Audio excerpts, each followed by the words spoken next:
Assalamu alaikum wa rahmatullahi wa barakatuh. My name is Farah Ibrahim and I'm going to revise with you Unit 1 for the exam.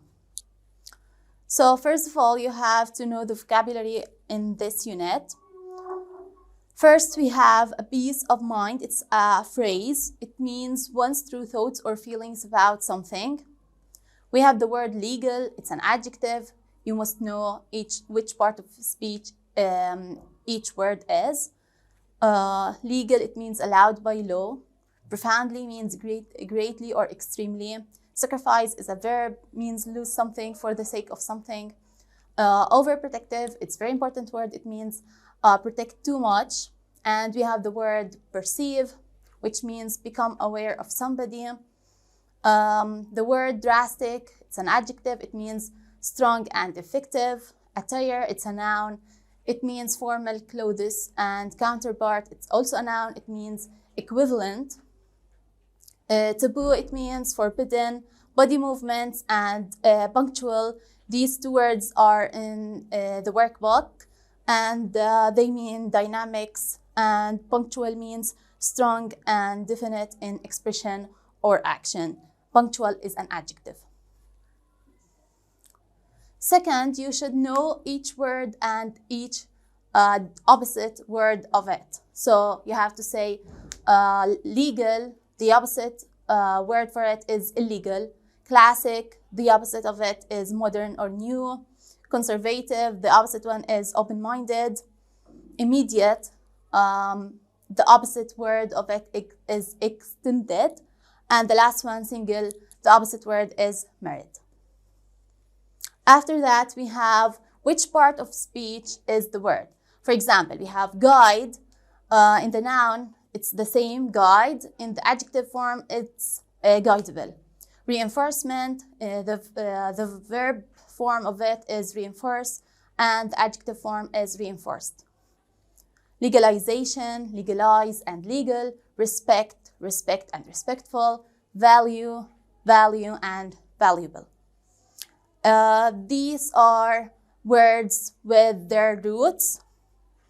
And here we have a question related to these, the words. So question 1, using the given words, fill in the gaps with the correct meanings. The first one, driving a car without a driving license is illegal. My family doesn't let me do anything I want. They are very conservative. This book influenced her profoundly. I haven't seen my uncle in 3 years. I don't really have much contact with my extended family. He wanted to buy a modern or new car for his trip. Italians are not very punctual. They are happy, easygoing, and always ready to laugh at a joke. My mother was so overprotective, but now she's not. Now, since he's a married man, he has a lot of responsibilities. The police officers were present at the match to perceive the law. And the last one, a lot of valuable information can be found in the book.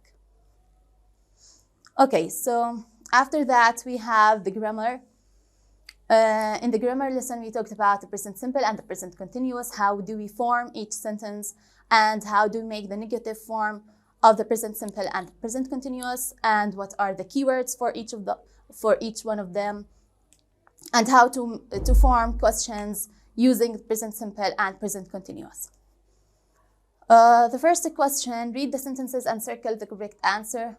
That girl who is sitting there is my friend, because we are talking about a girl who is sitting at the same time of speaking.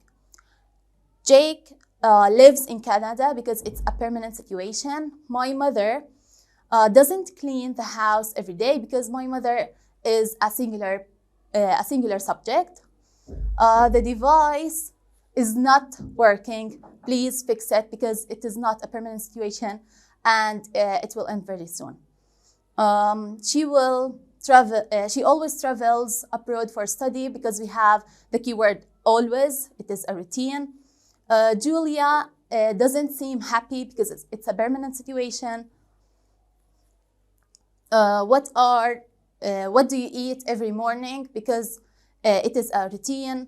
Look, the car is moving very fast, because we are talking about something that is happening at the time of speaking. You always complain about everything, because we have always, and it shows a routine or a habit.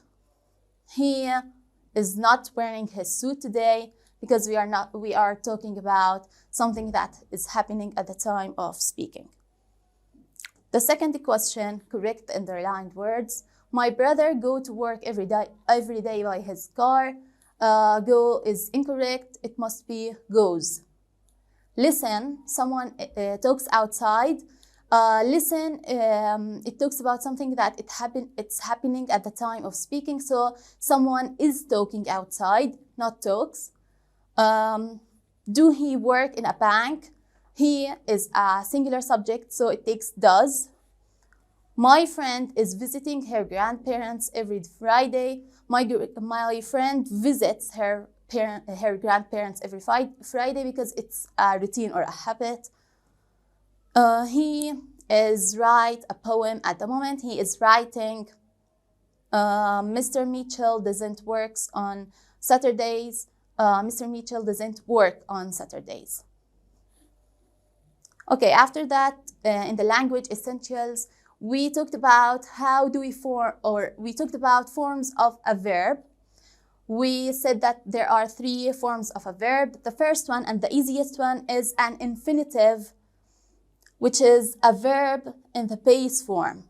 It doesn't change, and we don't have any additions with the verb. And it comes alone or after one of the model verbs like can, could, shall, should, will, would, may, might, and must. And it can also come after or before. No, it comes also after to, the word to.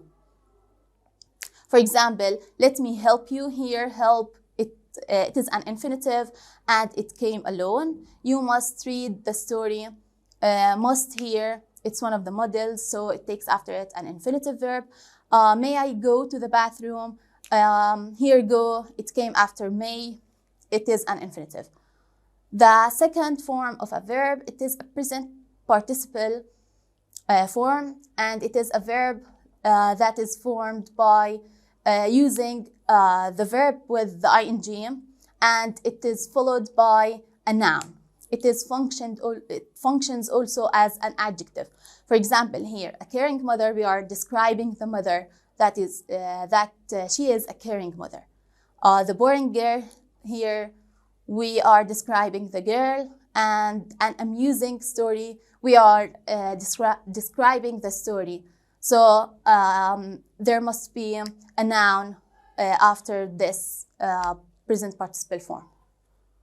A gerund is a verb form used to function as a noun, and it's formed as verb plus ing. For example, reading a text improves your brain. Here, reading, it is in the form of the verb, but it functions as a noun.